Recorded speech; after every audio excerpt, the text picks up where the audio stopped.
4 సంవత్సరాలు కాంగ్రెస్ పార్టీలో పనిచేసిన ఈ కంటిన్యూషన్ ఇందాక చెప్పిన అంశాలపైన నేను మాట్లాడుతుంటే ఇటీవల నేను కాంగ్రెస్ పార్టీకి వెళ్ళి అకారణంగా నన్ను సస్పెండ్ చేసింది. నేను ప్రతి అభ్యర్థి గెలుపు కోసం నా ప్రాణం అడ్డం పెట్టి కొట్లాను. ఇక్కడ ఎర్రబెల్లి దయాకరావు మీద నేను తప్ప ఆయన మీద వినిపించిన వాణి వినిపించి ఎవరు లేరు. అరూరు రమేష్ మీద నేను తప్ప మాట్లాడిన వాళ్ళు ఎవరు లేరు. అట్లా ప్రతి ఎమ్మెల్యే పైన ఛార్జ్షీట్లు తీసిన, ప్రతి మంత్రుల పైన ఛార్జ్షీట్లు తీసిన. ఈరోజు నన్ను పార్టీలకై సస్పెండ్ చేయడం జరిగింది. కాబట్టి నేను ఏ పార్టీలకు కూడా పోను, ఏ పార్టీలో కూడా నేను జాయిన్ కాను. ఈరోజు వరంగల్, నల్గొండ, ఖమ్మం పట్టభద్రుల నియోజకవర్గానికి నేను ఇండిపెండెంట్ అభ్యర్థిగా నేను పోటీ చేస్తున్నా. కాబట్టి మొదటి ప్రాధాన్యత ఓటు నాకు వేసి గెలిపించాలని చెప్పేసి ఓటర్ల మహాశయులందరినీ విజ్ఞప్తి చేస్తాను. మీద కానీ, కాళేశ్వరం మీద కానీ, mission Bhagiratha, mission Kakatiya, TSPSC ప్రశ్నాపత్రిక లీకేజ్లు ఇలా అనేకమైన అంశాలపైన న్యాయపరంగా, కోర్టుల పరంగా, మైదాన పరంగా ఉద్యమాలు చేయడం జరిగింది. దాదాపు 179 కేసులు వేసిన ప్రభుత్వం వచ్చినాక ఇంకొక కేసు వేయడం జరిగింది మన కాళేశ్వరం పైన.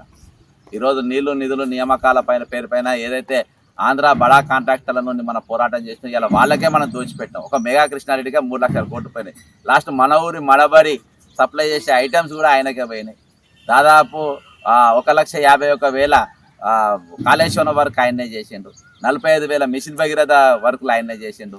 లాస్ట్లో బస్సుల సప్లై కూడా ఆయన్నే. 3 లక్షల కోట్లు ఒక వ్యక్తి చేతిలో పోయి ఇలా మనం మిగిలింది ఏంటంటే 5,71,000 అప్పు. ఈ ప్రభుత్వం చేత 100 రోజులలో ఏం చేయగలిగిందని అంటే దాదాపు 20,000 కోట్ల అప్పు చేయడం జరిగింది. కానీ ఈరోజు గత ప్రభుత్వ కంటిన్యూషన్ కోసం కాదు, గత ప్రభుత్వం చేసిన తప్పులను పక్కకు చెప్పాలనే ఉద్దేశంతో 30 లక్షల మంది విద్యార్థులు రోడ్ల పైన ఉన్నారు. ఈరోజు ప్రశ్నార్థకరంగా ఉన్నది ప్రతి డిపార్ట్మెంట్. 1,25,000 ఎకరాల భూమి ఇయాల్టికి అన్క్లెయిమ్డ్ ల్యాండ్స్ మొత్తం వివిధ బడా నాయకుల పేర్ల మీద, బడా పెత్తందారి వ్యవస్థ పేరు మీద వాళ్ళ చేతులకు ఆ భూములను నిలిపారు. ఇవన్నిటిపైన కూడా జరగాల్సిన అవసరం ఉంది. నేను ఒక ప్రజల తరఫున ప్రశ్నించే గొంతుగా ఈరోజు నిలబడుతున్నాను. నాకు స్వార్థం లేదు, ఏం లేదు. నేను తెలంగాణలో ఎంఆర్ఓ ఆఫీస్కి వెళ్ళి మొదలుపెట్టి రాష్ట్రపతి వరకు కలవడం జరిగింది. గవర్నర్ను దాదాపు గంట సేపు కూర్చొని గత ప్రభుత్వంలో జరిగినటువంటి అక్రమాలపైన ఇవ్వడం జరిగింది.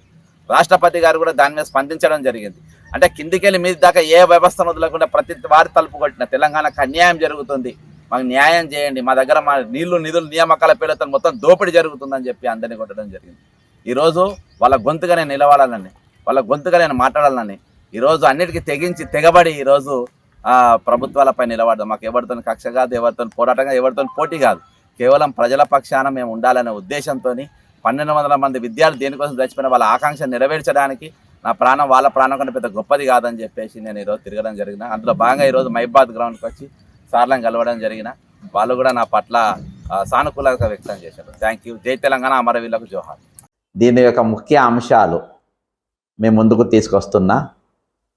ముఖ్యంగా ఈరోజు ఆరోగ్య సంరక్షణ అనేది మొదటి పిల్లర్గా నేను పెట్టుకున్నా. 5 పిల్లర్స్గా నేను విభజించిన నా మేనిఫెస్టోను.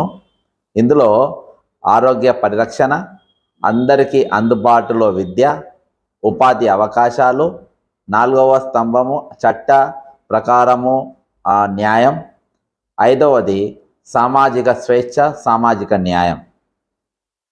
మన కిందికి పోతే ప్రైవేట్ రంగంలో స్థానిక రిజర్వేషన్లు కల్పించే విధంగా నేను పోరాటం చేస్తా.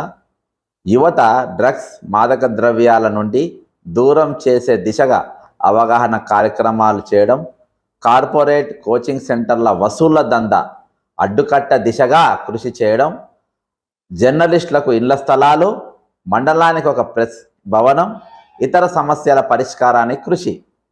అంతేకాకుండా 317 జీవో రద్దు, 46వ జీవో రద్దు చేసే దిశగా కృషి చేస్తా. అంతేకాకుండా రిటైర్డ్ అధికారులను తొలగించి అర్హులకు ప్రమోషన్లు, నిరుద్యోగులకు ఉద్యోగావకాశాలు వచ్చే విధంగా కృషి చేస్తా.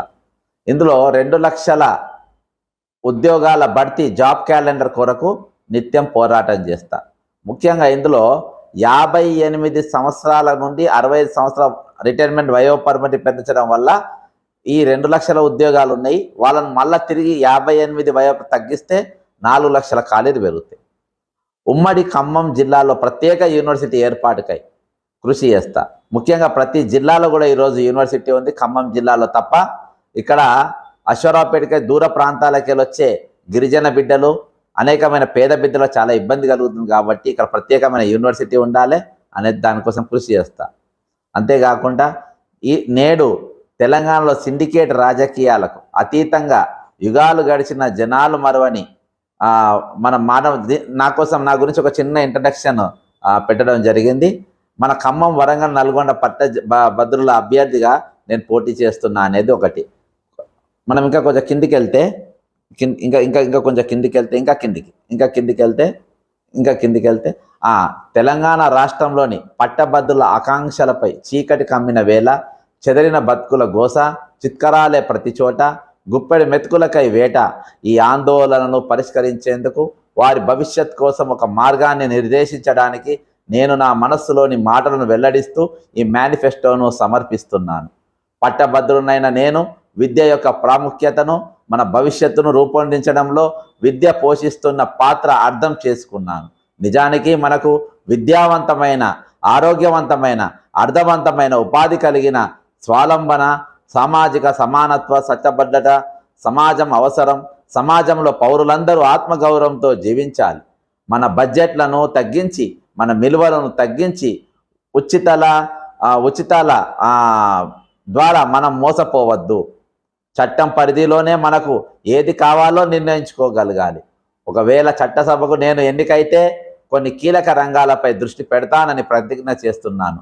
బక్క జడ్సన్ అనే నేను నాకు ఓటు వేయండి. శాసనసభ మండలిలో మీ తరపున నా వాణిని శ్రేయస్కరమైన ఆరోగ్య సంరక్షణ, అందరికీ విద్య, ఉపాధి అవకాశాలు, చట్ట నియమం ప్రకారం న్యాయం, సామాజిక స్వేచ్ఛ, సామాజిక న్యాయం.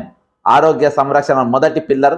ఆరోగ్య సంరక్షణ అనేది పౌరులందరి ప్రాథమిక హక్కు అని నేను విశ్వసిస్తున్నాను. ఇది అందరికీ అందుబాటులో, సరసమైనదిగా మరియు నాణ్యతతో కూడినదై ఉండాలి. నేను ఎన్నికైతే తెలంగాణ బడ్జెట్లో ప్రజారోగ్యానికి ప్రస్తుతం ఉన్న 3% 20% పెంచి ఆరోగ్య సంరక్షణ శ్రేయస్సు కోసం పాటుపడతాను. ఇందుకోసం ప్రభుత్వంపై పోరాడి తద్వారా తెలంగాణ ఆరోగ్య సంరక్షణ వ్యవస్థను మెరుగుపరచడానికి నేను అధిక ప్రాధాన్యతనిస్తాను. ఆరోగ్య సంరక్షణలో నేను దృష్టి పెట్టే అంశాలు: ప్రాథమిక ఆరోగ్య సంరక్షణ బలోపేతం చేయడం, అత్యవసర సేవలను మెరుగుపరచడం, హెల్త్ వర్కర్స్ సంఖ్యను పెంచడం, ప్రివెంటివ్ హెల్త్ కేర్ని బలోపేతం చేయడం, అన్ని ఆసుపత్రులలో సరసమైన ధరలకే మందులను అందుబాటులో ఉంచడం, ఆరోగ్య వ్యవస్థకు మద్దతు అందించడానికి ప్రైవేట్ రంగం మరియు ఎన్జిఓలను అనుసంధానం చేయడం, పరిశోధన ఆవిష్కరణను ప్రోత్సహించడం, టెలిమెడిసిన్ని ప్రోత్సహించడం, పారదర్శకత, జవాబుదారీతనాన్ని నిర్ణయించడం. మనమంతా తెలంగాణ ఆరోగ్య సంరక్షణ వ్యవస్థ మెరుగుపరచగలమని, ప్రతి ఒక్కరికి నాణ్యమైన ఆరోగ్య సంరక్షణ సేవలు అందుబాటులో ఉండేలా చూడగలమని నేను నమ్ముతున్నాను. అందరం కలిసి ఆరోగ్యవంతమైన సంతోషకరమైన తెలంగాణను నిర్మించుకోవచ్చు. రెండవ పిల్లరు అందరికీ అందుబాటులో విద్య. తెలంగాణలోని ప్రతి బిడ్డకు వారి నేపథ్యం లేదా సామాజిక ఆర్థిక స్థితిలో సంబంధం లేకుండా ప్రభుత్వ ఆధ్వర్యంలో నాణ్యమైన విద్య అందుబాటులో ఉండేలా నేను కట్టుబడి ఉన్నాను. తెలంగాణ బడ్జెట్లో 20% విద్యారంగానికి కేటాయించవచ్చును. కానీ నేడు విద్యారంగానికి బడ్జెట్లో కేవలం 5% మాత్రమే కేటాయింపు ఉంది.